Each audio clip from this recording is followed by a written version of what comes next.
My rich son-in-law accused me of stealing a silver spoon. "Get out, thief!" he screamed in front of the guests. Everyone laughed. My daughter said, "Stealing a spoon? That's pathetic even for you." Out of nowhere, a mysterious Arab sheikh stepped forward, grabbed my son-in-law by the neck, and said 3 words that made the whole room go silent. "I'm glad to have you here. Follow my story until the end and comment the city you're watching from, so I can see how far my story has reached." My name is Ada, and at 61 years old, I thought I had experienced every kind of heartbreak life could offer. I was wrong. The invitation came on a Tuesday, handwritten on cream-colored paper that probably cost more than my weekly grocery budget. "Mother," it read in Emery's perfect script, "Eli and I would be delighted if you joined us for dinner this Saturday, 7 o'clock sharp. Please dress appropriately." The last line stung, but I ignored it. My daughter hadn't invited me to their Beacon Hill mansion in over 8 months, not since the incident at Easter when I accidentally used the wrong fork for the salad course.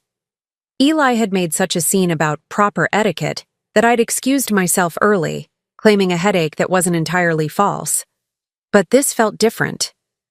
Maybe Emery was finally ready to bridge the gap that had been widening between us since she married Eli 3 years ago. Maybe she missed her mother. I spent Thursday afternoon at Goodwill, searching through the racks for something that might pass for appropriate in Eli's world. My hands lingered on a navy blue dress with small pearl buttons. It was my size and only had one tiny stain near the hem that I could probably cover with my old black cardigan. $12.50. It would have to do. Saturday evening arrived with an October chill that seemed to seep into my bones. I stood outside their mansion, checking my reflection in the brass door plate one more time.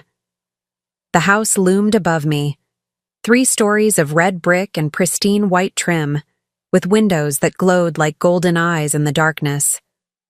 Through the glass, I could see figures moving in elegant silhouettes. Emery's dinner guests were already arriving. I pressed the doorbell and waited, smoothing down my cardigan and trying to ignore the way my stomach twisted with anxiety. The door opened to reveal James, their butler, whose expression remained carefully neutral as he took my worn coat. "Mrs. Patterson," he said with a slight nod. "They're expecting you in the dining room." The hallway stretched before me, all marble floors and crystal chandeliers that cast rainbow patterns on the walls. My footsteps echoed despite my efforts to walk quietly, and I found myself gripping my small purse tighter as I approached the dining room doorway. "Mother!" Emery's voice rang out, though her smile seemed forced. She glided toward me in a stunning emerald dress that probably cost more than my monthly rent of $450. "You made it, and you look nice." The pause before nice lasted just long enough to sting. Eli appeared beside her, tall and imposing in his tailored suit, his salt and pepper hair perfectly styled. "Ada," he said, not bothering to hide his once-over glance that clearly found me wanting. "How modest of you to join us." The dining room was filled with their usual crowd, wealthy couples from the country club, business associates, people whose names I could never quite remember but whose judgmental stares I recognized immediately. They looked up from their cocktails with polite but distant smiles, the kind reserved for unwelcome relatives at family gatherings. "Everyone, you remember my mother," Emery announced, though her tone suggested she wished they didn't have to. I managed hellos and handshakes, feeling increasingly out of place as the conversation turned to stock portfolios, European vacations, and renovations on summer homes. I found myself seated at the far end of the table, next to Mrs. Whitmore, who spent most of dinner discussing her poodle's grooming schedule. The meal was exquisite, of course. Multiple courses arrived in perfect succession, each more elaborate than the last. I tried to follow Emery's subtle cues about which utensil to use when, remembering the Easter disaster all too clearly. By the time dessert arrived, some sort of chocolate creation with gold leaf that probably cost more than my weekly grocery budget, I was beginning to relax. That's when it happened. As James began clearing the dinner plates, Eli suddenly stood up, his chair scraping against the hardwood floor. The entire table fell silent as his face darkened with rage. "Stop right there," he commanded, his voice cutting through the quiet like a blade. All eyes turned toward him, then followed his pointing finger directly to me. My blood turned to ice as I realized what he was staring at. "Check her purse," Eli said, his voice deadly calm. "Check it now." "Eli, what are you talking about?" Emery asked, but I could hear the uncertainty creeping into her voice. "Your mother," he said, his words dripping with disgust, "has stolen one of our antique silver spoons. I saw her slip it into her purse when she thought no one was looking." The room erupted in gasps and murmurs. I felt my face burn with shame and confusion as every pair of eyes turned to stare at me like I was some common criminal caught in the act. "That's not true," I whispered, my voice barely audible over the pounding of my heart. "I would never." "Open your purse," Eli demanded, moving around the table toward me like a predator stalking its prey. "Show everyone what you've taken." My hands shook as I fumbled with the clasp of my small black purse, the same one I'd carried for the past 5 years. I knew there was nothing in there except my wallet, keys, and a small pack of tissues. But the way everyone was staring at me made me doubt my own memory. The silver spoon tumbled out onto my lap with a soft clink that sounded like a gunshot in the silence. I stared at it in shock, my mind reeling. How did it get there? When did it— "Get out, thief!" Eli roared, his face flushed with righteous anger. "Get out of my house this instant!" The laughter started small, just a few snickers from the guests, but it grew until the entire room was filled with the sound of people enjoying my humiliation. Mrs. Whitmore actually clapped her hands together in delight, as if she'd just witnessed the most entertaining dinner theater performance of her life. "Stealing a spoon?" Someone whispered loudly enough for everyone to hear. "At her age? How desperate can you get?" But it was Emery's voice that shattered what was left of my heart. "That's pathetic. Even for you, Mother." My daughter stood there, her face a mask of cold disappointment, not even trying to defend me or question how the spoon had appeared in my purse. In her eyes, I saw not surprise, but confirmation of every low opinion she'd apparently held about me for years. "Emery," I pleaded, standing on shaking legs. "You have to believe me.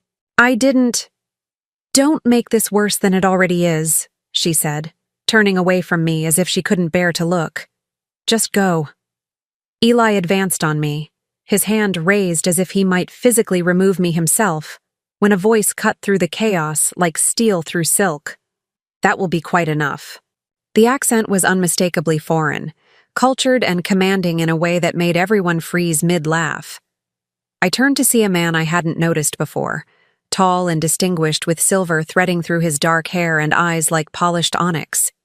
He wore an expensive suit that somehow managed to make Eli's look cheap by comparison, and there was something about the way he held himself that spoke of absolute authority. He moved through the room with fluid grace, the dinner guests parting before him like he was royalty. His dark eyes never left Eli's face as he approached, and I watched my son-in-law's arrogant expression slowly transform into something that looked remarkably like fear.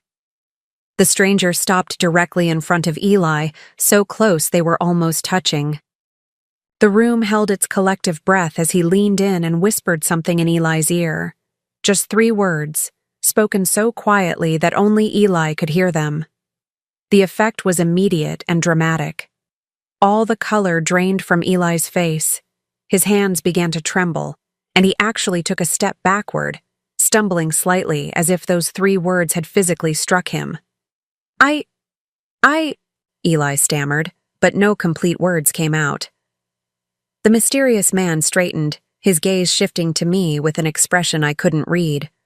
There was recognition there, though I was certain I'd never seen him before in my life. Something about his eyes seemed familiar, ancient and knowing, as if he could see straight through to my soul. Without a word, he extended his arm toward me, a gesture both protective and respectful. "Mrs. Patterson," he said, his voice gentle now, completely different from the commanding tone he'd used with Eli. "Perhaps you would allow me to escort you home." I looked around the room one more time. Emery stood frozen by the window, her face pale with confusion. Eli continued to stare at the stranger as if he'd seen a ghost. The dinner guests whispered among themselves, clearly sensing that something significant had just happened, though they couldn't understand what. My legs felt like water, but I managed to nod and accept the stranger's arm. His presence was oddly comforting, like shelter in a storm I hadn't realized I was caught in. As we walked toward the door, I heard Eli's voice behind us, weak and shaky. "Sir, please, I didn't know. If I had realized who she was." But the stranger didn't acknowledge him.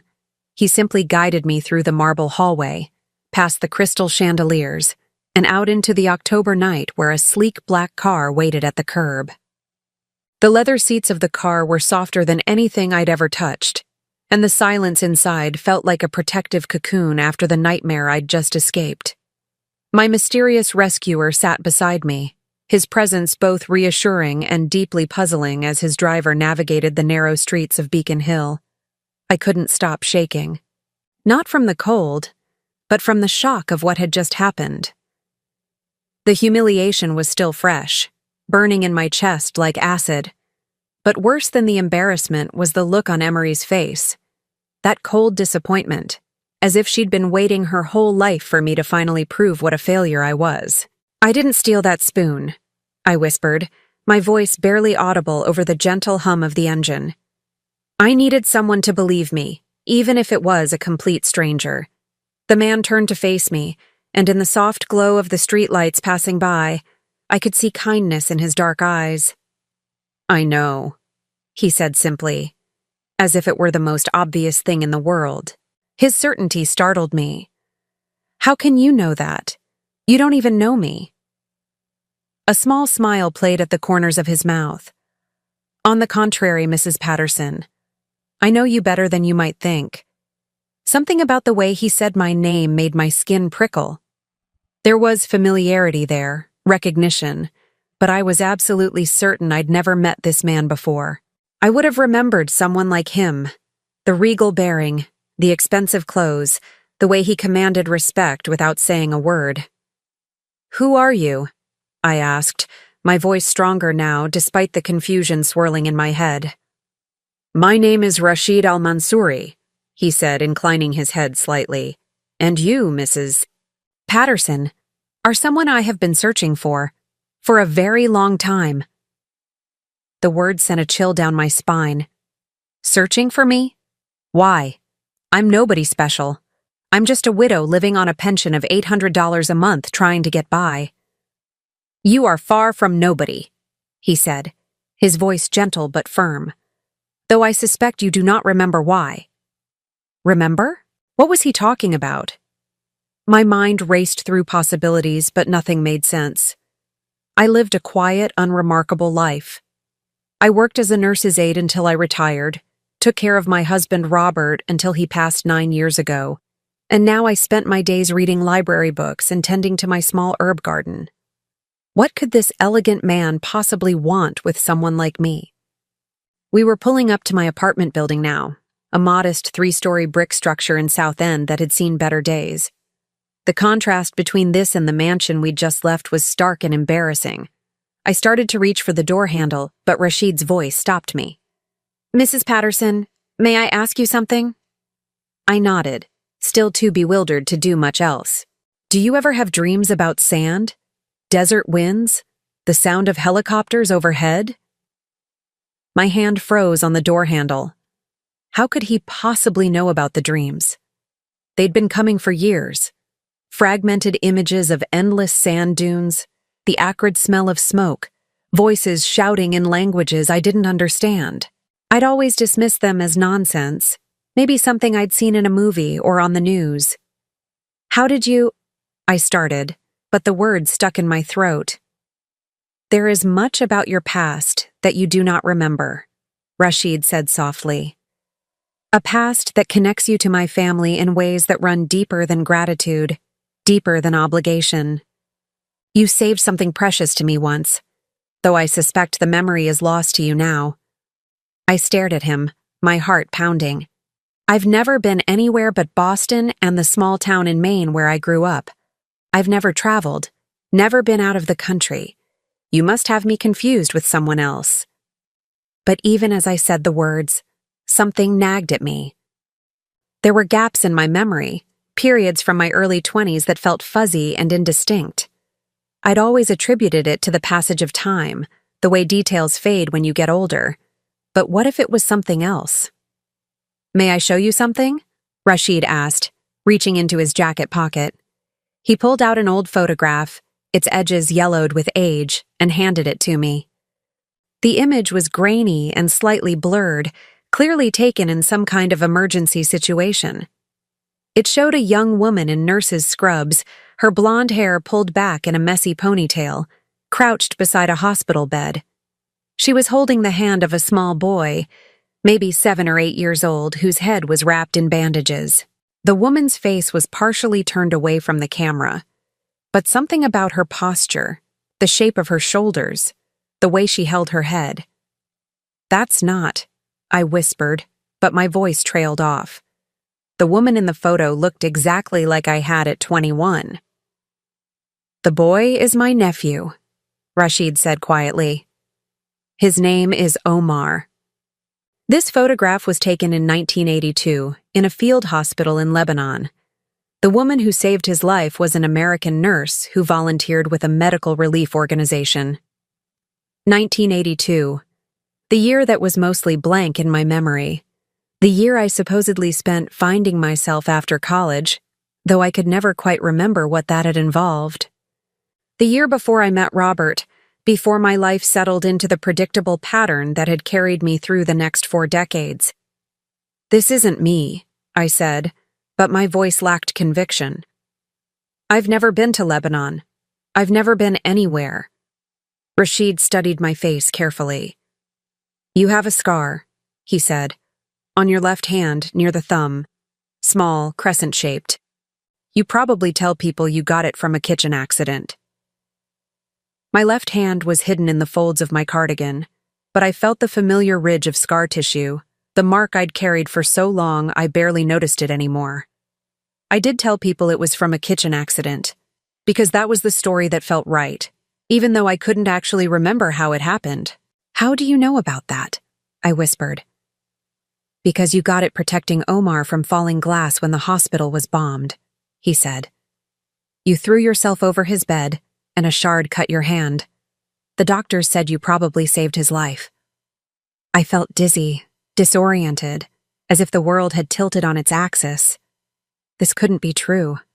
I would remember something like that, wouldn't I? You don't just forget saving a child's life in a war zone. "I need to go inside," I said abruptly, reaching for the door handle again. "This is all very confusing, and I'm tired." "Of course," Rashid said, but he didn't move to get out. "Mrs. Patterson, there is one more thing. The reason your son-in-law became so frightened when I spoke to him." I paused, remembering Eli's reaction to whatever Rashid had whispered in his ear. The way all the color had drained from his face, the fear in his eyes. "What did you say to him?" Rashid's expression darkened slightly. "I told him who you are. Your real name, before you lost your memory and started over as Ada Patterson." "My real name?" The dizziness got worse, and I gripped the edge of the seat for support. "What are you talking about? Ada is my real name. It's always been my name." "Your name," he said carefully, "is Amira Alzara. And you are not just anyone, Mrs. Patterson. You are a woman my family has been searching for across 3 continents for over 40 years. A woman who disappeared after saving my nephew's life, who was reported killed in the bombing that destroyed the hospital." The words hit me like physical blows. Amira Alzara. Even hearing it made something deep in my chest ache with recognition, though I couldn't understand why. "That's impossible," I managed to say. "I'm not. I've never been." But the dreams flooded back suddenly. Not just images now, but sounds and smells and emotions. the weight of a small child's hand in mine, the acrid smoke that burned my throat, voices calling a name that might have been Amira, might have been mine. "We will speak again soon," Rashid said gently, as if he could see the turmoil in my face. "But for now, rest. Process what I have told you. And perhaps, try to remember." I stumbled out of the car and up the 3 flights of stairs to my apartment, my mind reeling with questions and possibilities I couldn't quite grasp. As I fumbled with my keys at the door, I heard the soft whisper of expensive tires on asphalt as Rashid's car disappeared into the night. Inside my small apartment, everything looked exactly the same as when I'd left. The threadbare sofa, the small television, the kitchen table where I ate my solitary meals. But somehow it all felt different now, like props on a stage set rather than the authentic life I'd built for myself. I sank onto the couch and stared at the photograph Rashid had left with me, studying every detail of the young woman who might have been me.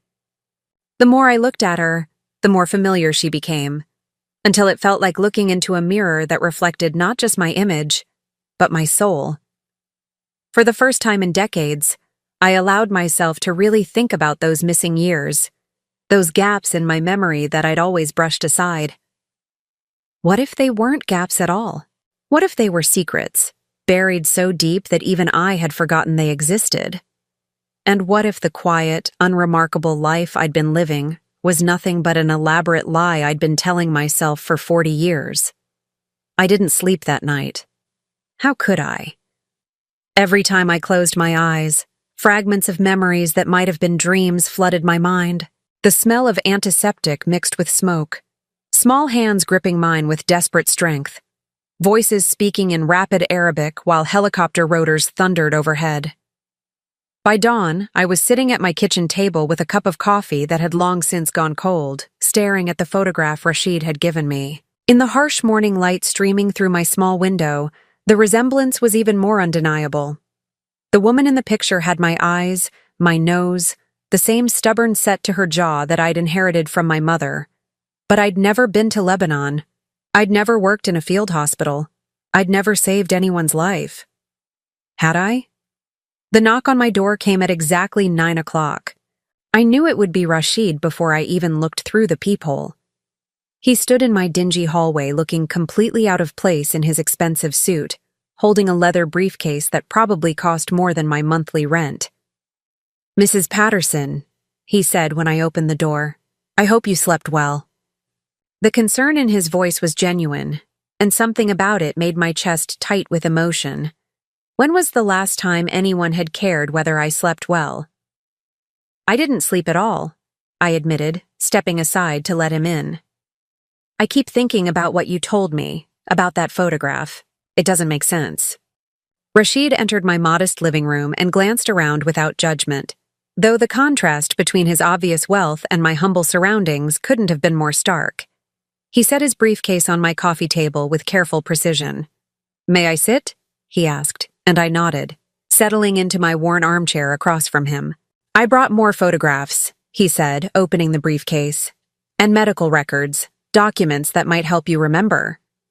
He spread a collection of items across my coffee table like pieces of a puzzle I'd never known existed. More photographs, some clearer than others. Official-looking papers with letterheads I didn't recognize. And there, at the bottom of the stack, something that made my breath catch in my throat. It was a hospital identification badge, yellowed with age and slightly bent. The photo showed the same young woman from the other pictures, but this time she was smiling, her blonde hair neatly arranged under a nurse's cap. The name printed beneath the photo read, A. Zara, RN, Emergency Relief Corps. A. Zara, I whispered, running my finger over the faded letters. "That's not my name." "Your full name was Amira Louise Zara," Rashid said gently. "You went by your middle name when you returned to America. Louise became Ada over time, a natural progression, but you kept the initial A, perhaps because some part of you remembered." I picked up another photograph, this one showing a group of medical personnel standing in front of a large tent marked with a red cross. The same young woman was there, third from the left, her arm around a colleague. She looked confident, capable, nothing like the uncertain widow I'd become. "Tell me about the hospital," I said, my voice barely above a whisper. "Tell me what happened." Rashid leaned forward, his expression growing serious. "It was August 1982. You had been working with the Emergency Relief Corps for 8 months, treating civilians caught in the crossfire of the Lebanese Civil War. Your specialty was pediatric emergency care." As he spoke, images flashed through my mind like scenes from someone else's movie. Children crying in hospital beds, the constant sound of gunfire in the distance, the weight of responsibility that came with holding someone's life in your hands. "My nephew Omar was brought in after a bombing near his school," Rashid continued. 7 years old, critical head injuries, internal bleeding. The doctors said there was nothing they could do, but you refused to accept that." "I don't remember," I said, but even as the words left my mouth, I could feel something stirring deep in my memory. A small boy with dark eyes, unconscious and pale, the desperate need to save him no matter what.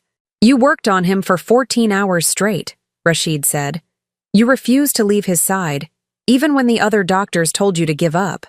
And when the shelling started again and everyone was evacuating, you stayed. You covered his body with your own when the windows exploded."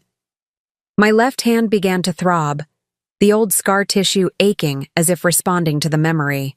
I looked down at the crescent-shaped mark near my thumb, and suddenly I could feel it happening. The sharp bite of glass, the warm wetness of blood, the weight of a child beneath me as the world exploded around us. "Oh my God," I breathed, the memory hitting me with the force of a physical blow. "Omar. His name was Omar." Rashid's eyes widened with hope. "You remember him?" Tears spilled down my cheeks as more fragments fell into place. "He had a toy truck, blue and red. He clutched it even when he was unconscious. I kept it safe for him, promised him he'd get it back when he woke up." "He did wake up," Rashid said softly. "Thanks to you. But by then you were gone." The next photograph showed the aftermath of the bombing.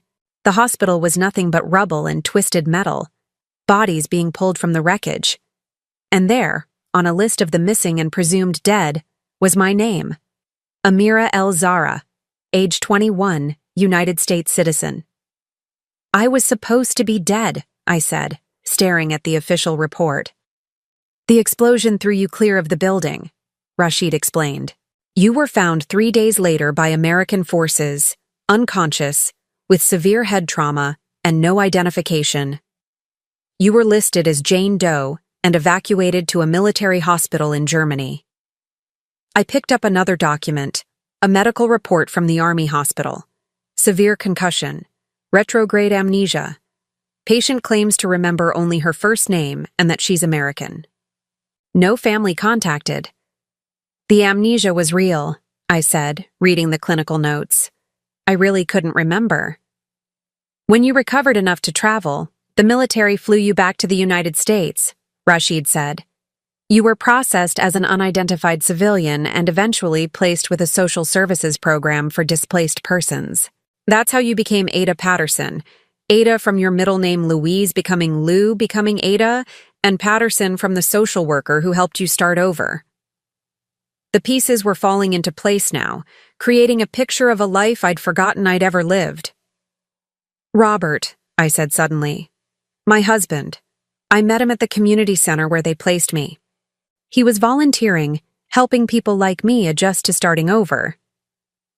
"A good man," Rashid said. "He gave you a stable life, a new beginning.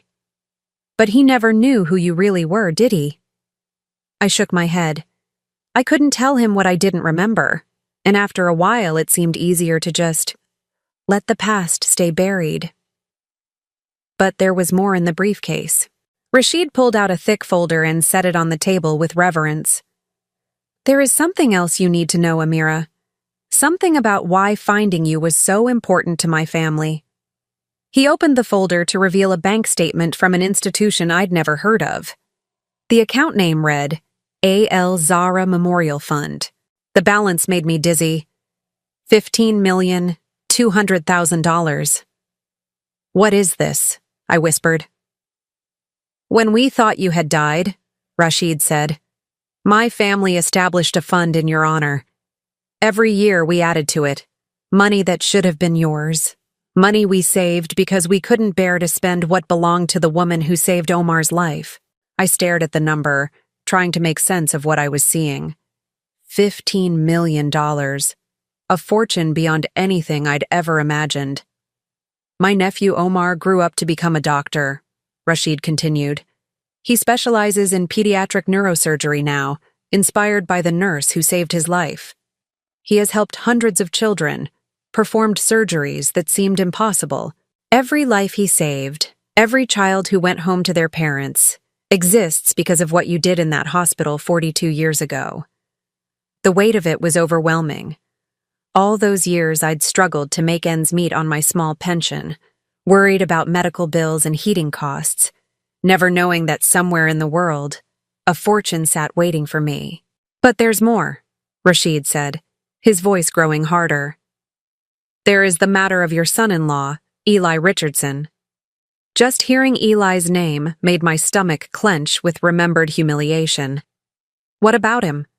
Rashid pulled out another folder, this one considerably thinner. 3 months ago, someone contacted our family's legal representatives in Boston. They claimed to have information about Amira Zara, said they could prove she was still alive for a finder's fee of $50,000. My blood ran cold. Eli?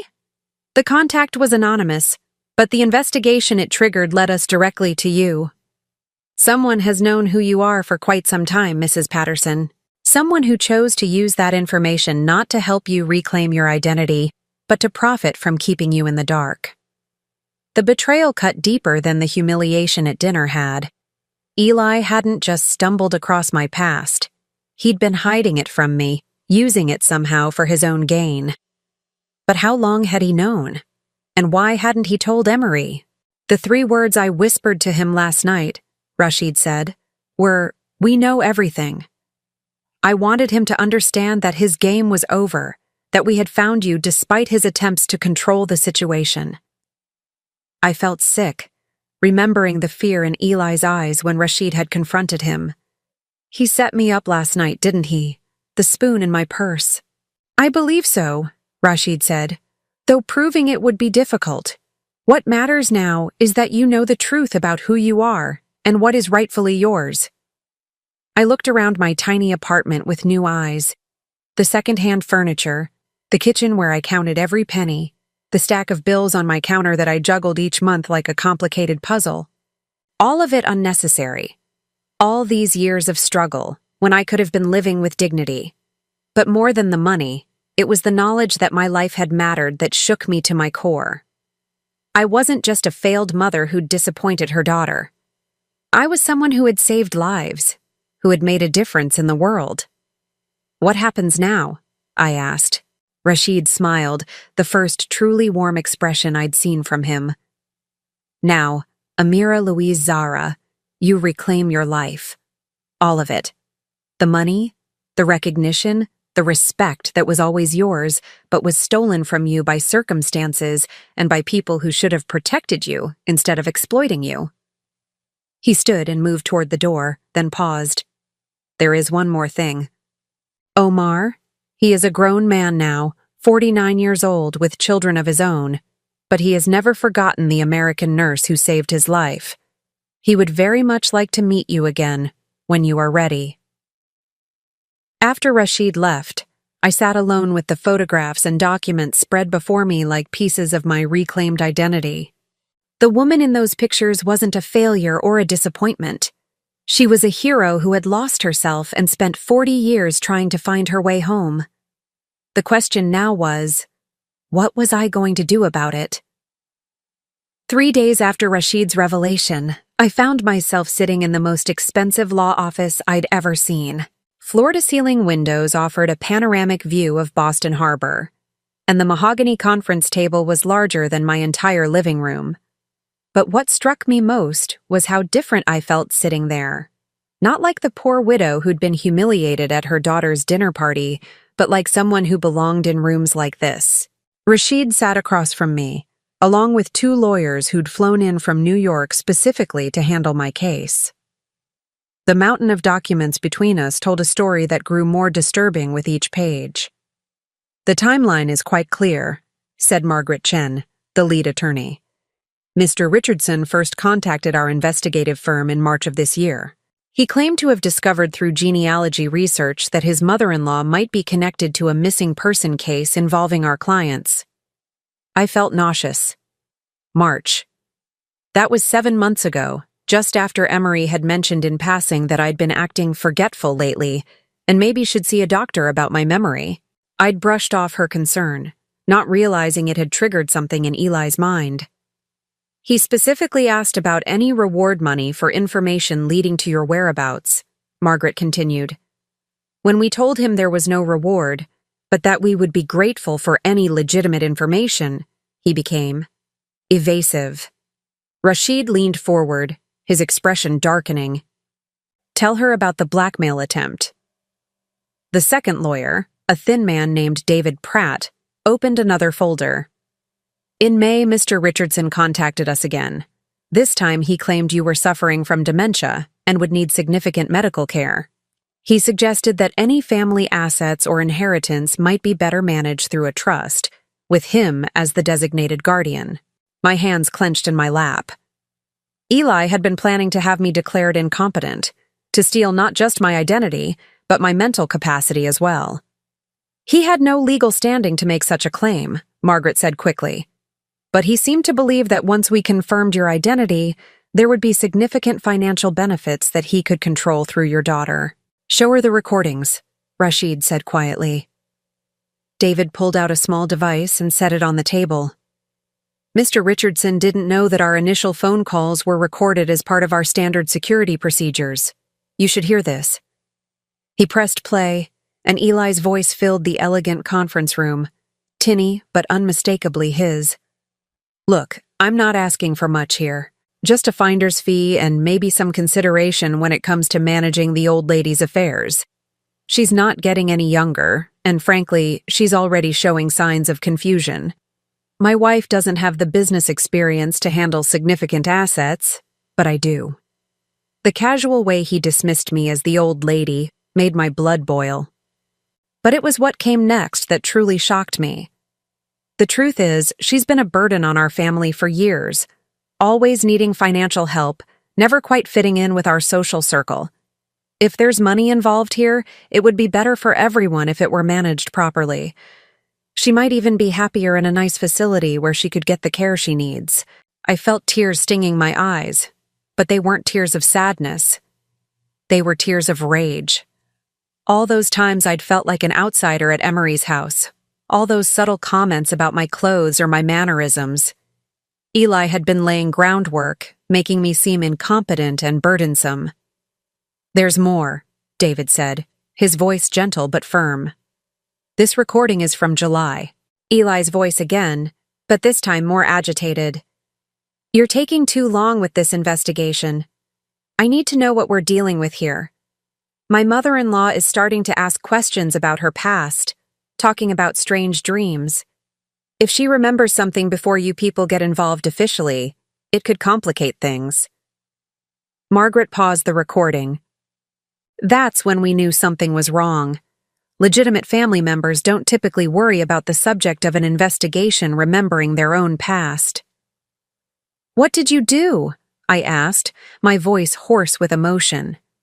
"We accelerated our investigation," Rashid said, "and we started watching your family more closely. We needed to understand what kind of people we were dealing with before we approached you." The final piece of evidence was a stack of printed emails between Eli and someone named Marcus Whitley, apparently a private investigator Eli had hired independently. I read the first email with growing horror. "Marcus, need you to dig deeper into Ada Patterson's background. Specifically, any gaps in her employment history from 1982-1983. also want you to check if there are any legal ways to have someone declared mentally incompetent in Massachusetts. Budget is $10K. This needs to stay completely confidential. ER. The response was equally disturbing. Eli found some interesting gaps in her medical records from early 80s. Looks like she was treated for head trauma and amnesia at a military hospital in Germany, then processed through a refugee assistance program. No family contacts on file. As for mental competency, you'd need medical documentation of cognitive decline and court proceedings. Happy to research options if you want to proceed. MW. He's been planning this for months, I whispered, staring at the dates on the emails. While I was worrying about disappointing Emery, he was trying to figure out how to steal my life. It gets worse, Margaret said softly. She pulled out one final document, a draft legal petition. This was found on Mr. Richardson's computer during our investigation. He was preparing to file for emergency guardianship over you, claiming you were a danger to yourself due to advancing dementia. I read the petition with growing disbelief. Eli had fabricated incidents of me being confused, getting lost, forgetting to pay bills. He'd even claimed I'd left the stove on multiple times and nearly caused a fire, something that had never happened. The plan was elegant in its cruelty, Rashid explained. Once he had you declared incompetent, he would gain control of any assets or inheritance. When we contacted him to confirm your identity, he would have been positioned as your legal guardian, able to make all decisions about your finances. But why? I asked, though I was starting to understand. He's already wealthy. Not as wealthy as he appears, Margaret said. Our background check revealed that Mr. Richardson has significant debts. His business ventures have been failing for the past 2 years. He owes approximately $800,000 to various creditors and has been hiding his financial problems from your daughter. The pieces were falling into place now. Eli needed money desperately, but couldn't let Emery know how badly he'd mismanaged their finances. When he stumbled across clues about my past, he saw an opportunity not just for financial gain, but for a solution to his problems that would make him look like the responsible family member taking care of his confused mother-in-law. The spoon at dinner, I said suddenly. He planted it in my purse to make me look like I was deteriorating mentally. Almost certainly, David agreed. If you had reacted with confusion or denial, it would have supported his narrative that you were becoming unstable. He probably has other incidents planned as well. I thought about all the small cruelties I'd endured from Eli over the years, the way he'd made me feel unwelcome in my own daughter's home. It hadn't been personal dislike. It had been systematic undermining, designed to make me appear unfit and unreliable. What about Emery? I asked, dreading the answer. Does she know? Rashid's expression softened with sympathy. We don't believe so. The evidence suggests she's as much a victim of his manipulation as you are. He's been very careful to control information, to make her see you through his lens rather than her own experience. That almost made it worse. My daughter hadn't rejected me out of cruelty, but because her husband had spent years poisoning her perception of me. Every time I'd felt hurt by her coldness, every moment I'd wondered what I'd done wrong as a mother, Eli had been whispering in her ear, shaping her reality to serve his agenda. The question now, Margaret said, is what you want to do about it. We have enough evidence to pursue criminal charges for fraud and attempted financial exploitation of an elderly person. We could also file civil suits for damages. I stared out the window at the harbor, watching boats navigate the choppy water. For 40 years, I'd lived a quiet life, avoiding conflict, accepting whatever treatment came my way. But I wasn't that powerless woman anymore. I was Amira Zara, and I had saved lives. I had faced bombs and blood and chaos, and I had survived. I don't want to destroy him, I said finally. But I won't let him continue to manipulate my daughter or anyone else. What do you have in mind? Rashid asked. I turned back to face them, feeling strength flow through me like electricity. I want him to confess. I want Emery to hear the truth from his own mouth, and then I want him gone from our lives, permanently. Margaret smiled. That can be arranged. In fact, we have an idea that might accomplish all of those goals. As they outlined their plan, I felt something I hadn't experienced in years, the power to control my own destiny.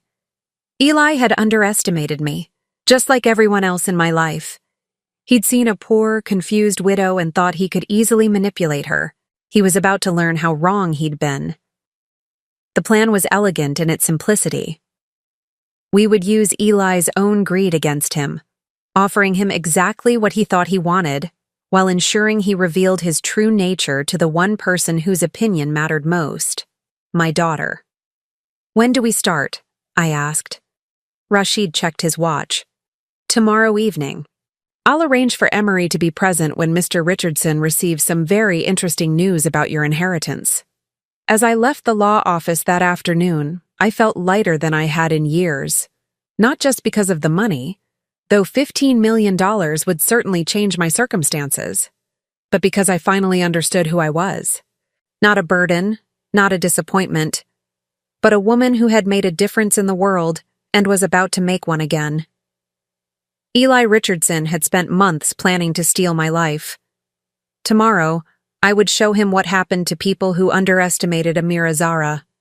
The game was about to change, and this time, I was the one holding all the cards.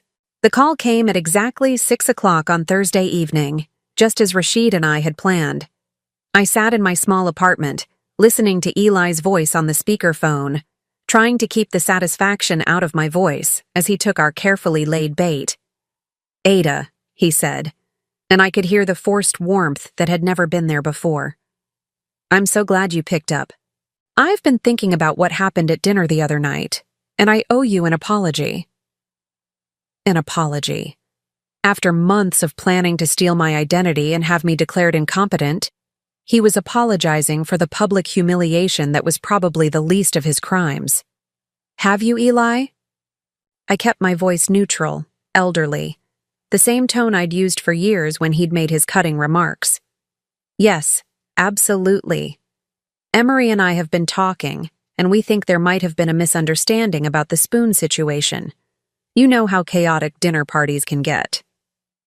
A misunderstanding. As if the antique silver spoon had somehow leaped into my purse of its own accord.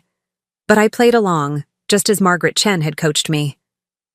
That's very generous of you, I said, though I'm still confused about how it got there. These things happen, Eli said smoothly. The important thing is that we're family, and family sticks together.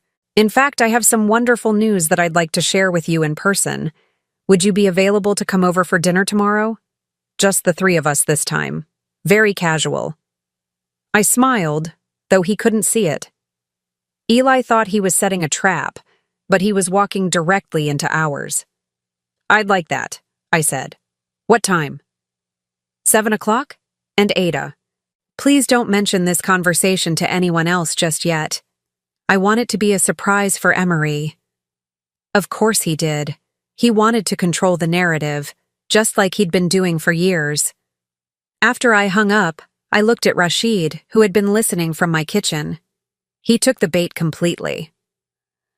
The greed made him predictable, Rashid said. Now comes the difficult part. The difficult part was what we had planned for Friday evening. Margaret and David would be waiting in a van outside Emery's house, recording everything through the wire I'd be wearing. At precisely 7:30, Rashid would arrive at the door with documents that would force Eli to reveal his true intentions. But first, I had something else to do. Friday afternoon, I drove to the boutique in Back Bay that Margaret had recommended. The sales associate, a woman about Emery's age named Sarah, looked surprised when I walked in wearing my usual thrift store cardigan and sensible shoes. I need a dress, I told her. Something that says I'm not the same woman I was last week. Sarah's expression shifted as she really looked at me. Not at my clothes, but at my face, my posture, the way I was holding myself. Something had changed in me since learning the truth about my past, and apparently it showed. What's the occasion? She asked. I'm reclaiming my life, I said simply.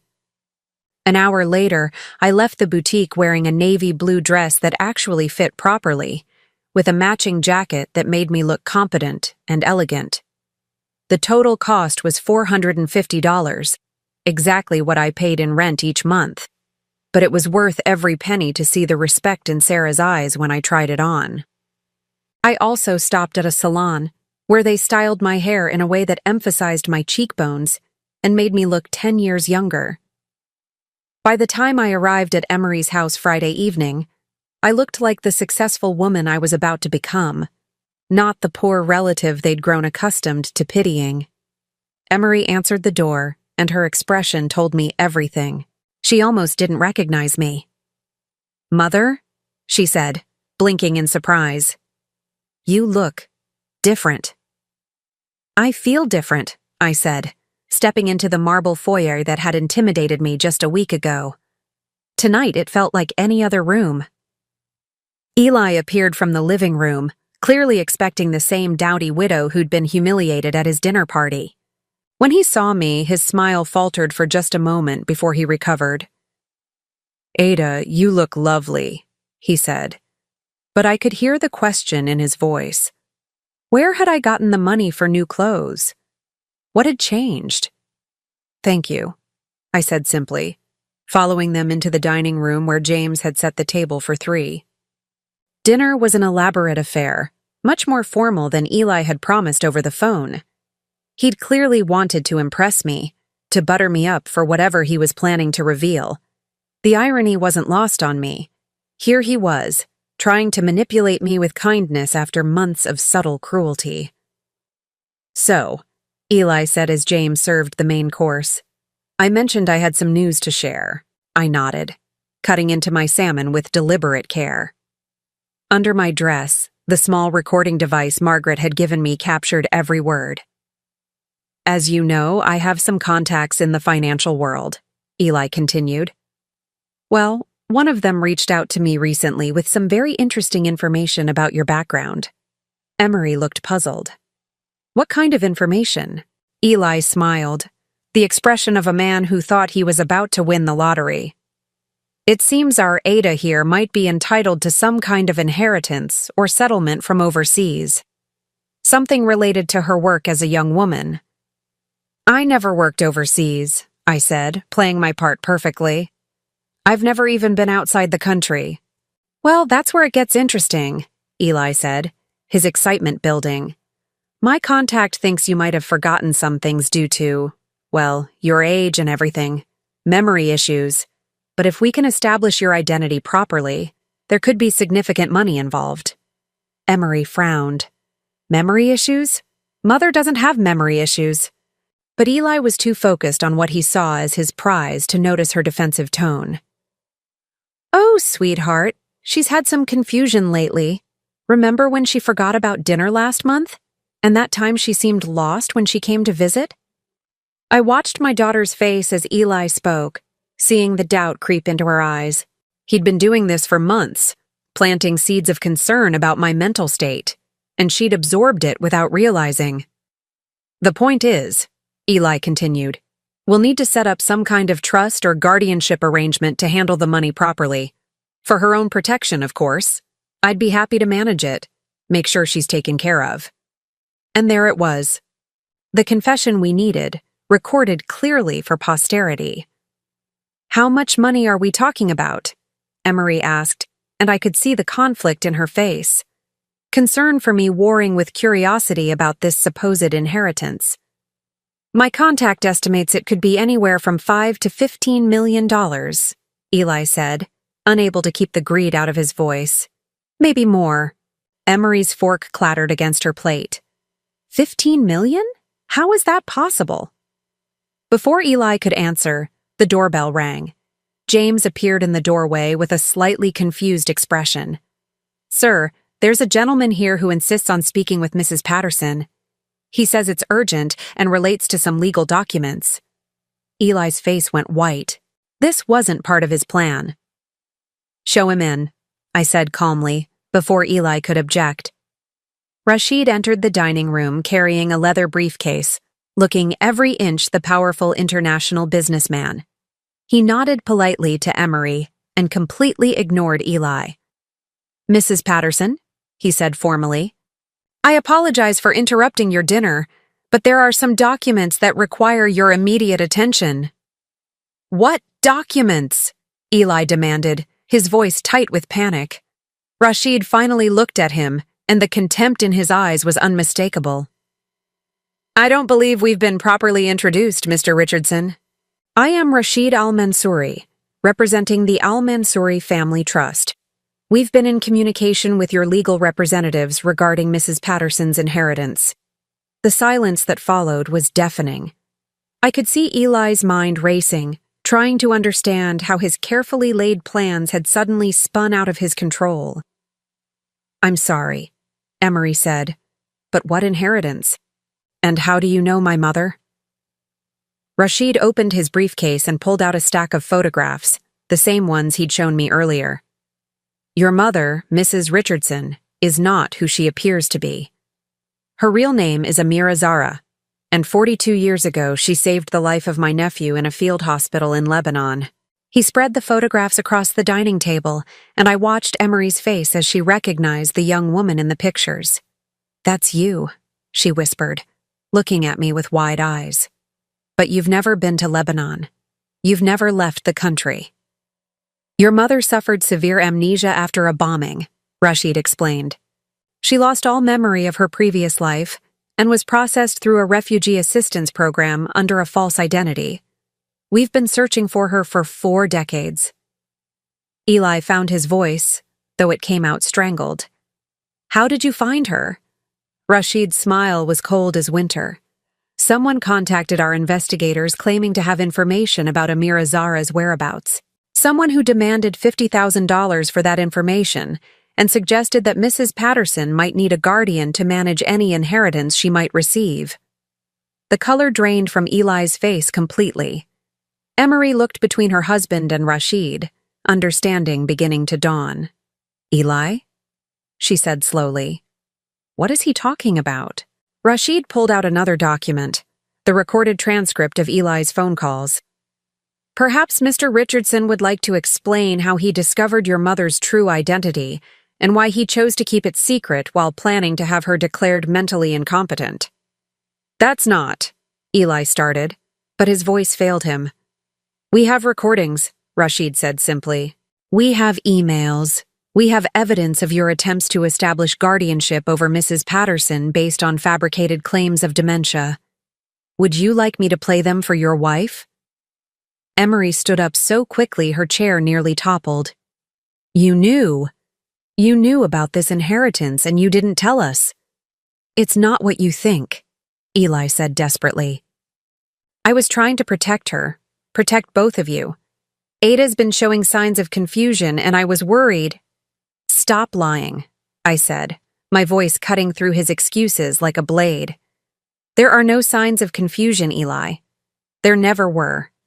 You made them up because you needed money and you thought you could steal mine." I stood up, feeling the power of my true identity flowing through me. "You planted that spoon in my purse to make me look unstable.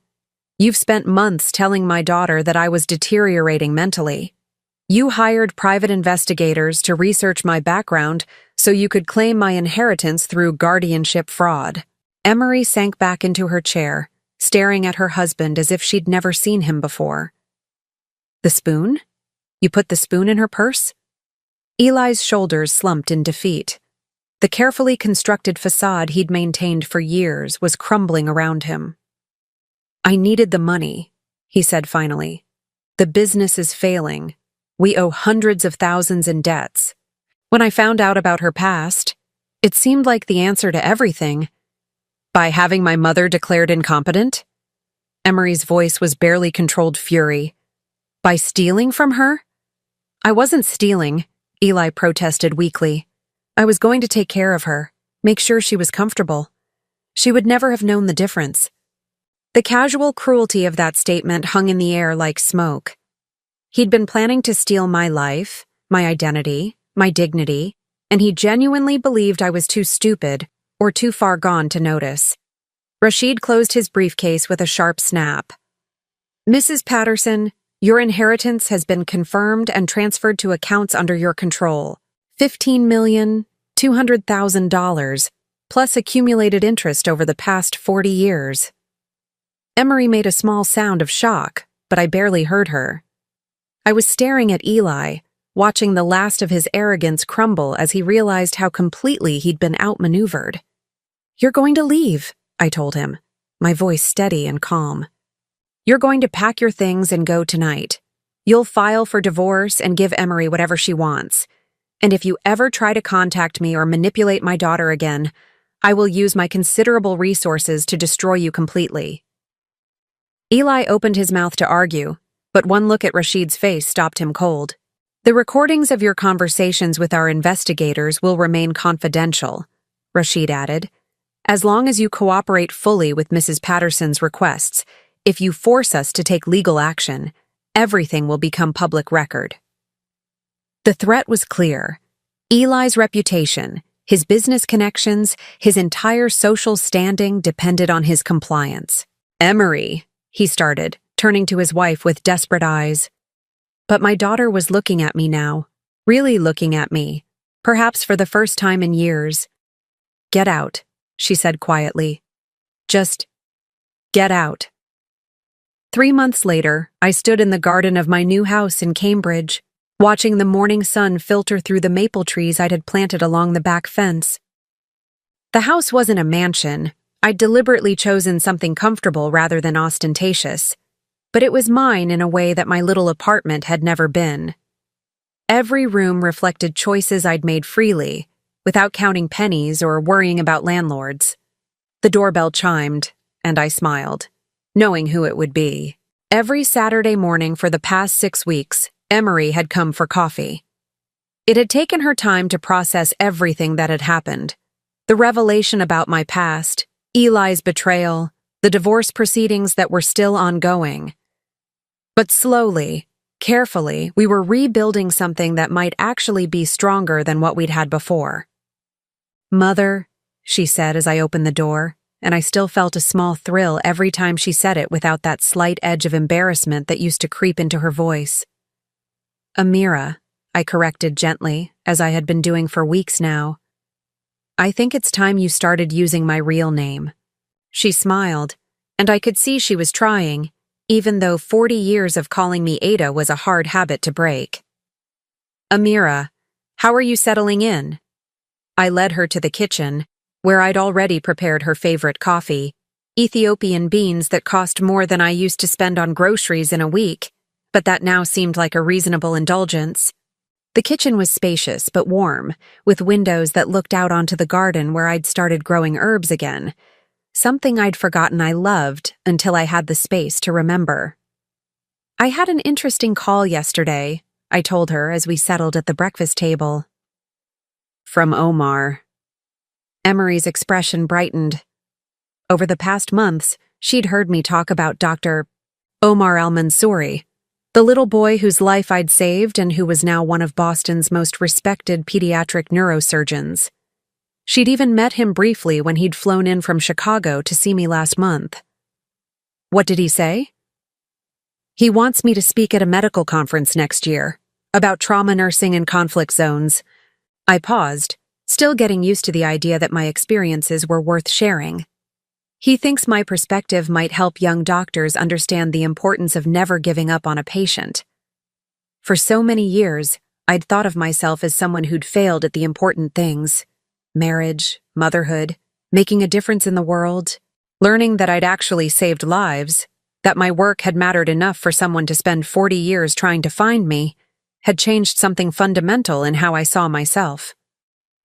Will you do it? Emery asked. I think I will, I said. It feels important to honor that part of my life, the part I lost for so long. We sat in comfortable silence for a few minutes, sipping our coffee and watching cardinals at the bird feeder I'd hung outside the window. It was still strange, having enough money that I didn't need to worry about heating bills or grocery budgets, but I was learning to enjoy the small luxuries that came with security. I have some news too, Emery said eventually, and something in her tone made me look up. The divorce is final. I reached across the table and squeezed her hand. The past 3 months had been difficult for her. Not just the end of her marriage, but the realization that the man she'd loved had been systematically manipulating her perception of her own mother. Eli had moved back to New York, ostensibly to be closer to family, but really because his reputation in Boston was irreparable once word of his financial problems had gotten out. "How do you feel?" I asked. She was quiet for a long moment. "Free," she said finally. "For the first time in years, I feel like I can think clearly. I keep remembering things, conversations where Eli would make little comments about your mental state, times when he'd discourage me from inviting you over or visiting you. I was so blind to it." "You weren't blind," I said firmly. "You trusted someone you loved. That's not a character flaw, Emery. It's what people in healthy relationships do." "But I should have seen it. I should have defended you." Her voice broke slightly. "All those years, I let him make me think you were less than you are. I'm so sorry, Mother. Amira. I'm so sorry for all of it." This was the conversation I'd been waiting for, the one we'd been circling around for weeks as we slowly rebuilt our relationship. I'd known it would come eventually, but I still wasn't entirely prepared for the raw pain in my daughter's voice. "You have nothing to apologize for," I said. "Nothing at all. You were manipulated by someone who was very good at manipulation. The only person responsible for Eli's actions is Eli. But I hurt you. I know I did. All those years of being cold, of keeping you at arm's length." I stood up and moved to her side of the table, pulling her into a hug that felt long overdue. For a moment, she was the little girl I remembered, before life and loss and Eli's poison had created distance between us. "Listen to me," I said, pulling back to look at her face. "I spent 40 years not knowing who I really was, thinking I was just a failed nurse's aide who disappointed her daughter. But I wasn't a failure, and neither were you. We were both doing the best we could with what we knew at the time." She wiped her eyes with the back of her hand. "I just wish I could make up for it somehow." "You already are," I said simply. "Every Saturday morning when you come here, every time you call just to talk, every time you look at me like you're proud to be my daughter, you're making up for it." Later that afternoon, after Emery had left, I found myself in my study, looking at the framed photograph on my desk. It was a new print of that old hospital picture, the one Rashid had first shown me. But now it was displayed alongside others. Photos of me with Omar and his family when they'd visited, pictures of Emery and me at the housewarming party she'd thrown for me, even one of Rashid and me at the elegant restaurant where he'd taken me to celebrate the finalization of my inheritance. The money had changed my circumstances, but it hadn't changed who I was. I still preferred quiet evenings at home to elaborate social events. I still found joy in simple things like growing herbs and feeding birds. But now I had choices, and that made all the difference. The phone rang, interrupting my thoughts. The caller ID showed a Boston number I didn't recognize. "Hello? Mrs. Patterson? Ms. Zara? This is Janet Murphy from the Refugee Assistance Center downtown." I remembered Janet, a social worker I'd met when I'd started volunteering at the center last month. Working with refugees and displaced persons felt like coming full circle, using my own experience with memory loss and starting over to help others navigate similar challenges. "Hello, Janet. What can I do for you?" "We have a situation I thought you might be able to help with. A woman came in today, elderly, clearly traumatized. She says she can't remember her name or where she's from, but she speaks English with an American accent.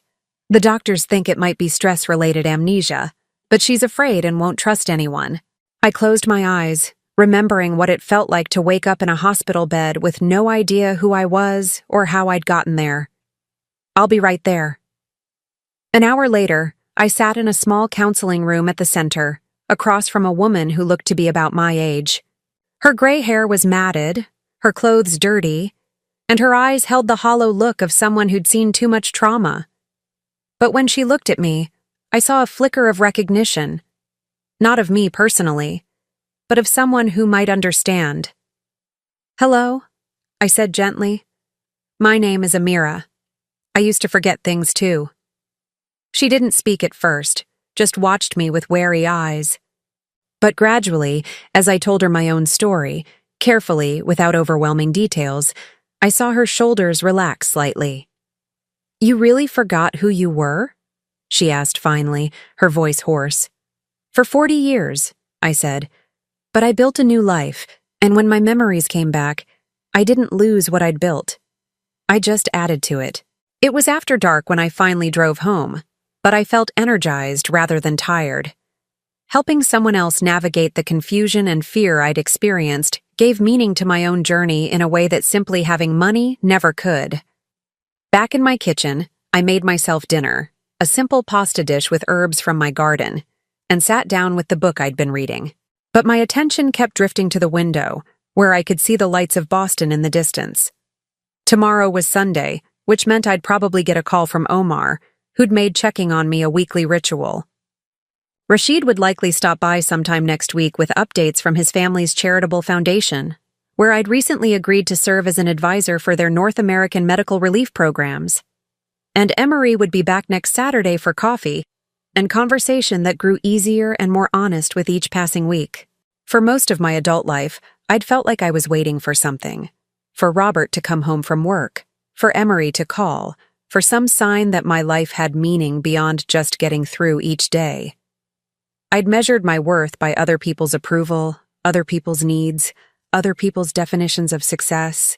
But sitting in my own kitchen, in my own house, surrounded by evidence of choices I'd made freely and relationships I'd built authentically, I realized I wasn't waiting for anything anymore. This was my life, full and complete, and entirely my own. The woman I'd been at 21 had saved a child's life in a war zone and lost herself in the process.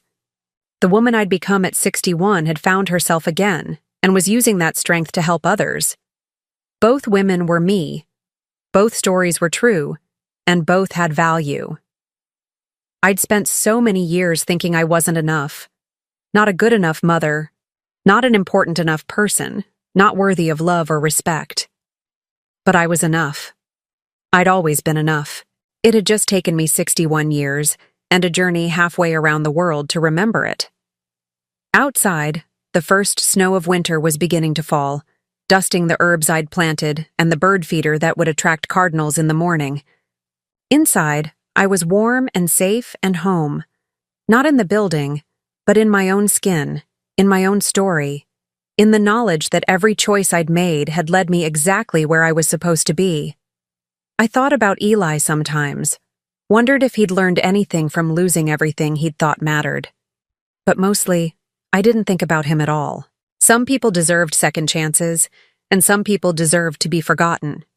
The wisdom to know the difference was perhaps the most valuable gift my inheritance had brought me. As I turned off the lights and headed upstairs to bed, I caught my reflection in the hallway mirror.